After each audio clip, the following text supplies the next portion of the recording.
Ce programme vous est offert par UBA, Africa's Global Bank.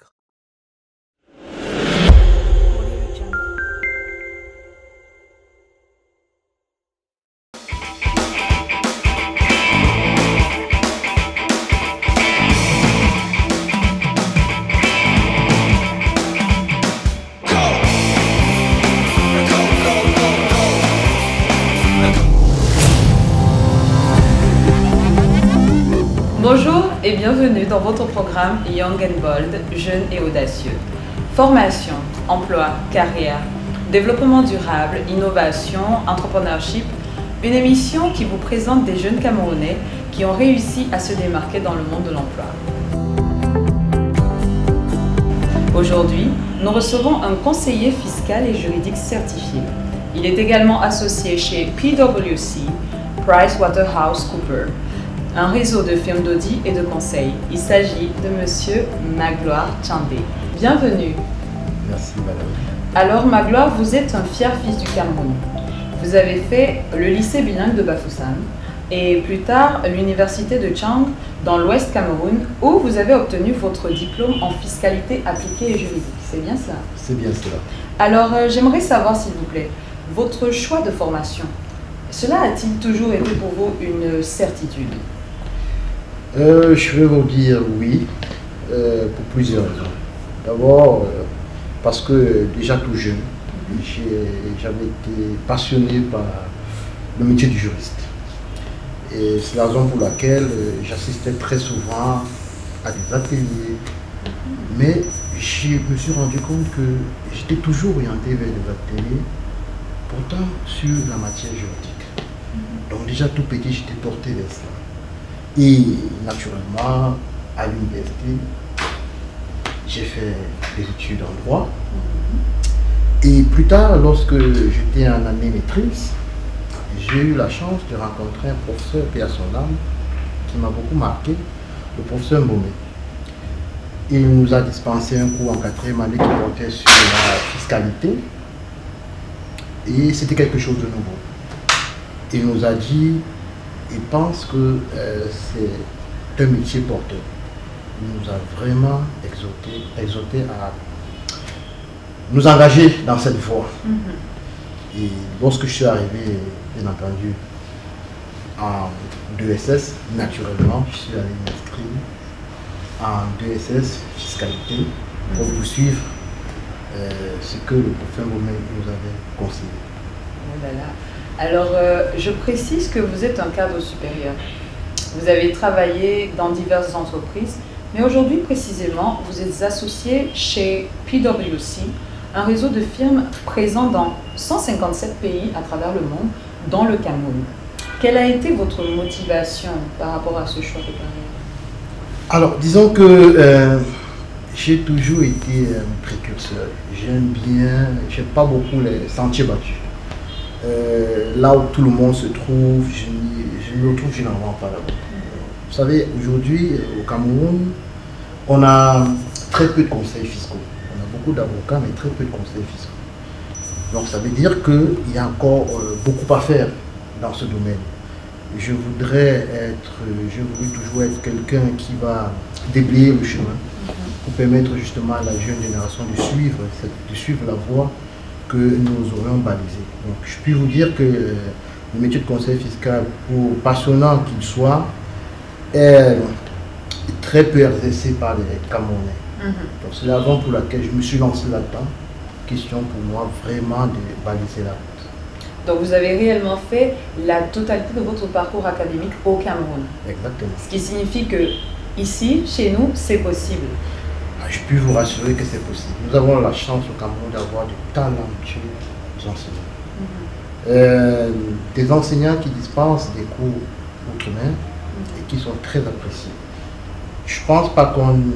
Bon, après, si l'occasion vous est donnée d'aller de l'autre côté, vous n'avez pas refusé cette occasion, mais je peux vous dire que si vous voulez vraiment faire toutes vos études au Cameroun, vous n'avez pas à hésiter parce qu'on a vraiment de très bons enseignants, appréciés par tout le monde. Vous êtes un exemple aujourd'hui.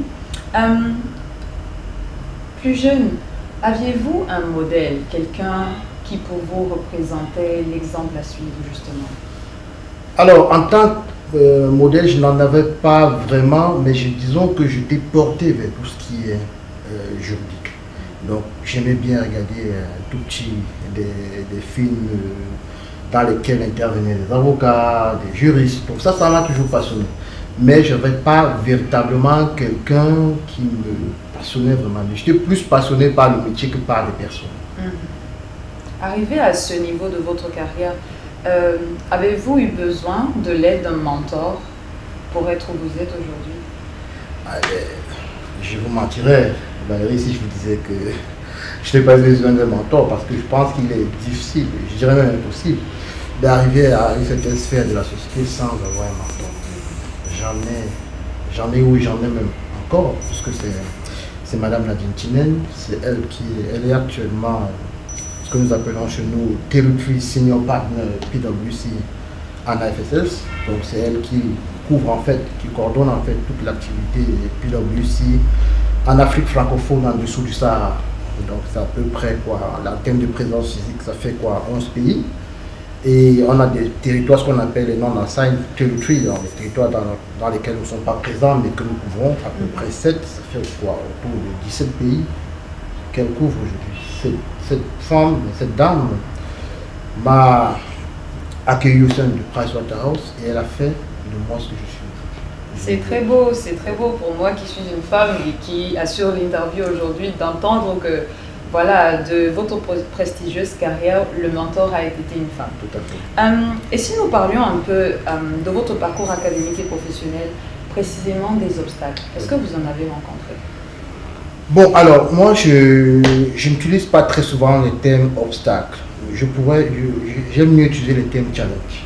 D'accord. J'ai eu beaucoup de challenges, que ce soit sur le plan déjà académique, parce que, comme je vous disais tantôt, lorsque j'arrive à Douala, en fait, lorsque je m'inscris en 2SS, la plupart de mes camarades promotion vont naturellement s'inscrire en 2SS jurisconseil, parce qu'à la base, on a une maîtrise tous en droit des affaires, donc c'est tout naturellement que la plupart des personnes, disons de mes camarades, vont s'inscrire en 2SS jurisconseil. Moi, contre toute attente, je choisis le pari risqué d'aller m'inscrire en 2SS fiscalité. Simplement parce que naturellement, vous n'aimez pas les sentiers battus. Exactement, ouais, je suis toujours en phase avec ma façon de voir les choses. Donc, c'est comme ça que je vais m'inscrire, c'était un challenge. J'avais fait juste un seul cours en fiscalité, en maîtrise, donc de la matière, je n'avais pas une connaissance assez poussée. Donc c'est comme ça, quand je vais m'inscrire, même la plupart de mes camarades sont surpris. Parce que ben, voilà, c'est une matière, non seulement elle est nouvelle, mais elle semble assez complexe. Elle se détache un peu de ce qu'on a eu à voir depuis 4 ans à l'université, mais c'était un challenge. Et merci, je suis assez fier parce que ce challenge, je l'ai relevé. J'ai obtenu justement mon 2SS en fiscalité. Et je suis allé plus tard m'inscrire. J'ai postulé dans un cabinet de fiscalité, j'ai été retenu. Donc ça c'est un challenge, un premier challenge sur le plan académique. Bon, je ne parlais pas de ça. Maintenant, une fois sur le plan professionnel, lorsque je rentre chez Price, je peux vous dire que il y avait très peu de personnes qui ont, des personnes de chez Price qui ont fait des études uniquement au Cameroun. 90% de l'effectif avait fait des études à l'étranger, donc je me retrouvais là. C'était un challenge parce qu'il fallait démontrer qu'on peut faire ces études uniquement au Cameroun et justement trouver son chemin dans une structure comme celle de Pricewaterhouse. Je peux vous dire qu'elle est une structure qui est assez rigoureuse en termes de discipline et donc travail ardu et acharné. Donc c'était une fois de plus un challenge. Il fallait justement que je puisse trouver ma voie au sein justement de toutes ces personnes. Et quand je regarde aujourd'hui, là où je suis arrivé, j'en suis assez fier. Donc c'est une fois de plus un challenge qu'il fallait relever. Et je sais que le chemin est encore long, mais je suis rendu à ce jour. Je suis assez fier. J'aimerais beaucoup que ceux qui nous observent, qui nous regardent aujourd'hui, comprennent à quel point cela a pu être un challenge que vous soyez un jeune Camerounais associé chez PwC, parce qu'il s'agit d'une des compagnies des Big Four. Qu'est-ce que c'est que les Big Four, s'il vous plaît? Alors, le terme Big Four fait référence aux 4 plus gros cabinets d'audit au monde. Donc, vous avez PwC, vous avez Ernst & Young, vous avez KPDC et Deloitte & Touche. Donc, ce sont des cabinets qui sont dans ce qu'on appelle un peu au Cameroun le commissariat au compte. Donc, il y a plusieurs lignes de service. Vous avez du commissariat au compte, vous avez du tax and legal, vous avez également de l'advisory. Donc, ce sont des cabinets qui exercent essentiellement dans ces différents métiers. C'est excellent. Donc, je pourrais dire aux jeunes qu'on a aujourd'hui affaire à un boss made in Cameroun. Quel conseil, M. Tchandé, donneriez-vous à ceux qui nous regardent aujourd'hui? Alors, le conseil qu'on m'a toujours donné, même lorsque j'entrais chez PwC, Mme Tinel, et avant Mme Tinel, même mes parents, parce que, quoi qu'on dise, tout part déjà de la maison, hein, parce que le monde professionnel, c'est vrai, nous façonner, mais le socle même, c'est la maison. Et même déjà tout petit, on m'a toujours appris que on ne peut pas réussir dans la vie en utilisant des raccourcis. C'est pas possible. Donc, le travail acharné. Et il faut faire vraiment avec beaucoup, il faut être dévoué dans son travail. Travailler avec acharnement, ne pas justement dans le raccourci. Ça, c'est la première chose. La deuxième chose qui est également fondamentale pour moi, c'est la discipline. Parce que vous ne pouvez pas réussir dans la vie si vous ne faites pas preuve d'une discipline personnelle. Lorsqu'il faut travailler, il faut travailler. Lorsqu'il faut être avec la famille, il faut être avec la famille. Lorsqu'il faut être avec les amis. Donc vous ne pouvez pas au moment de travailler être avec les amis. Ça c'est de l'indiscipline, il va être difficile que vous puissiez vous instituer. Donc la discipline pour moi est quelque chose de vraiment fondamental. Et une troisième chose que très souvent les jeunes ne font pas et qui est capitale également, c'est de se fixer des objectifs. Fixer les objectifs, j'aime bien toujours le terme des objectifs SMART, S-M-A-R-T. Un objectif est SMART lorsque déjà vous comprenez très bien où est-ce que vous êtes en train de partir. Quel est le but? Qu'est-ce que vous recherchez? Tant que vous ne vous fixez pas d'objectifs, ça va être difficile que vous puissiez réussir dans la vie. Au début de l'année, vous devez dire où est-ce que je dois être en fin d'année. Et une fois que vous avez défini ce que vous voulez faire en fin d'exercice, vous avez un plan d'action. Et vous ne devez pas vous écarter justement du plan d'action, de la stratégie que vous mettez en œuvre justement pour atteindre cet objectif. Tant que vous n'avez pas d'objectif SMART, à la fin d'une année, vous ne saurez pas si oui ou non vous avez avancé. Et la dernière chose qui me semble également fondamentale dans la réussite, c'est la crainte de Dieu. Je pense qu'il est important que, j'ai toujours pensé qu'il est très important d'avoir cette crainte. Parce que lorsque vous avez la crainte de Dieu, ça vous évite de faire des choses.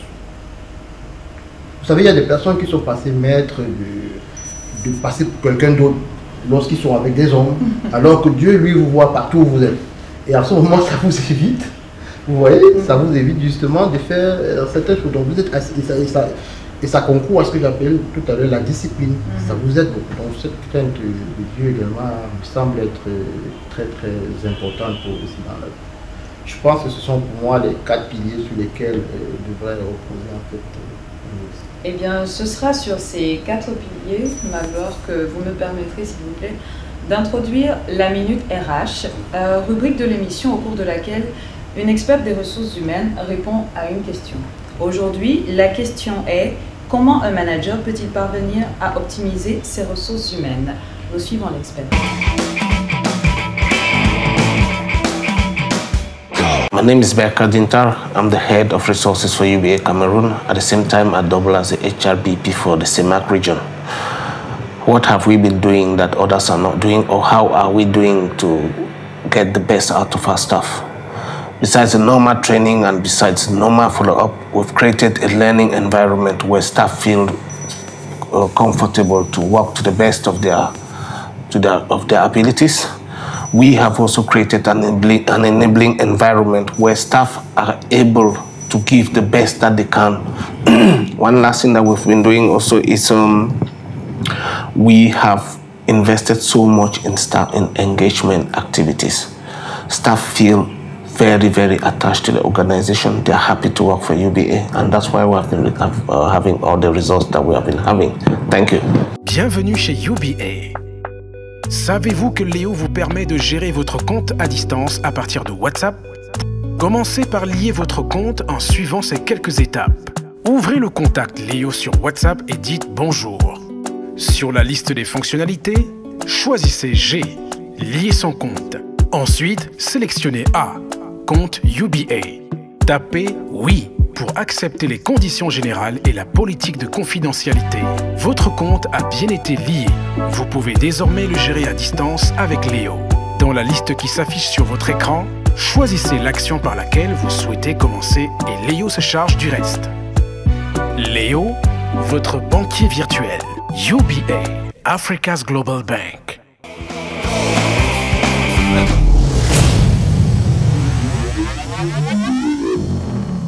Nous sommes de retour sur ce plateau. Merci à notre expert qui répondait à la question « Comment un manager peut-il parvenir à optimiser ses ressources humaines ?» Nous recevons aujourd'hui M. Magloire Tchandé. Magloire, vous êtes un expert en fiscalité appliquée et juridique. Cela implique forcément que vous soyez souvent en train de travailler en équipe. Quel est votre avis sur la question? Alors, je pense que il y a quatre choses fondamentales lorsqu'on veut créer une certaine cohésion au sein d'une équipe. La première chose, c'est la promotion des talents. C'est très important lorsqu'on promeut des talents. Ça montre aux autres que lorsqu'on travaille avec acharnement, on est récompensé. Bon, la promotion des talents est très très importante. Après, il y a une deuxième chose qui est comme une requête qui a toujours, de mon expérience, été formulée par les collaborateurs, c'est celle de la promotion de l'équilibre vie privée, vie professionnelle. Et cela implique quoi? Cela implique simplement de prendre des dispositions afin que la charge de travail du collaborateur ne soit pas telle que, même rendu chez lui, il se retrouve toujours en train de travailler. Donc vous devez prendre des dispositions de sorte que le collaborateur, tout en travaillant, puisse également dégager du temps pour s'occuper de sa famille. Donc ça c'est également très important. Et bon, après la troisième chose, c'est que bien évidemment la situation sanitaire actuelle a obligé toutes les entreprises à mettre en œuvre, c'est ce qu'on appelle le télétravail ou le e-working, c'est important. Parce que si on avait dit à plusieurs chefs d'entreprise qu'il serait possible de travailler de la maison sans forcément se rendre sur le lieu de travail, sans que cela n'impacte véritablement sur le business, personne n'aurait cru. Mais aujourd'hui, tout le monde se rend compte à l'évidence que c'est possible. C'est quelque chose que j'ai toujours mis en avant. La présence au bureau n'est pas quelque chose pour moi de fondamental. Ce qui est important, c'est la réalisation des objectifs qu'on s'est fixés. À chaque fois, on a des maîtrises qui permettent de savoir si oui ou non ces objectifs ont été réalisés ou pas. Donc pour moi, c'est très important. Et la quatrième chose qui me paraît également très importante dans la cohésion d'une équipe, c'est d'encourager le team building. Parce que plus des équipes travaillent ensemble, plus elles se connaissent. C'est comme ça que ça crée une sorte de cohésion. Je pense que ce sont selon moi, ce sont les quatre piliers qu'il faudrait mettre en avant si on veut créer une sorte d'harmonie au sein et dynamiser en fait les équipes dont nous avons la charge. Merci pour cet avis. Parlons de votre carrière. Quels sont vos projets futurs? Alors, c'est vrai que c'est une question qui m'a été posée lorsque je passais l'entretien pour devenir associé chez Price. Il y a des associés plus anciens dans le grade qui m'ont demandé, bon, vous arrivez associé sur Price, vous avez à peine 40 ans, est-ce que vous avez encore des rêves? Est-ce que vous pensez que vous avez encore des rêves? Pour moi, je n'ai jamais pensé que le fait de devenir associé était un aboutissement. Bien au contraire, c'est une fois de plus de nouveaux challenges qui s'offrent à moi. Et moi, comme je l'ai toujours dit, moi j'aime bien les challenges.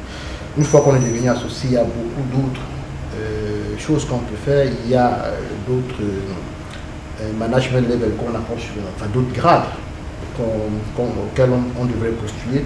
Et pour y arriver, il faudrait une fois de plus travailler durement. Donc il y a des challenges parce qu'une fois que je suis associé, vous avez encore des responsabilités. Moi, par exemple, à l'heure actuelle, c'est vrai que je suis associé, mais je suis country tax leader, Cameroun, Tchad et RCA. Au-dessus, vous avez le territory tax leader, vous avez le partner in charge, vous avez le territory senior partner. Vous voyez qu'il y a beaucoup de territoire encore à aller explorer. Tout à fait. Donc, c'est encore d'énormes challenges qu'il faudra relever. Et avec l'aide de Dieu, j'espère que je vais y arriver.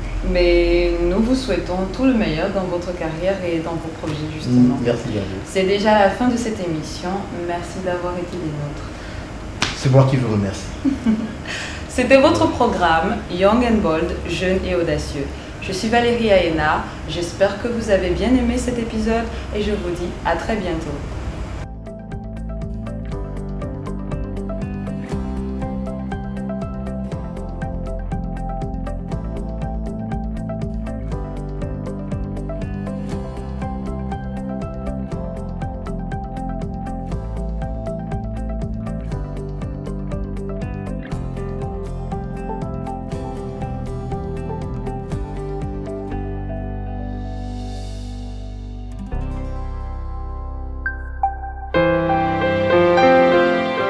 Ce programme vous était offert par UBA, Africa's Global Bank.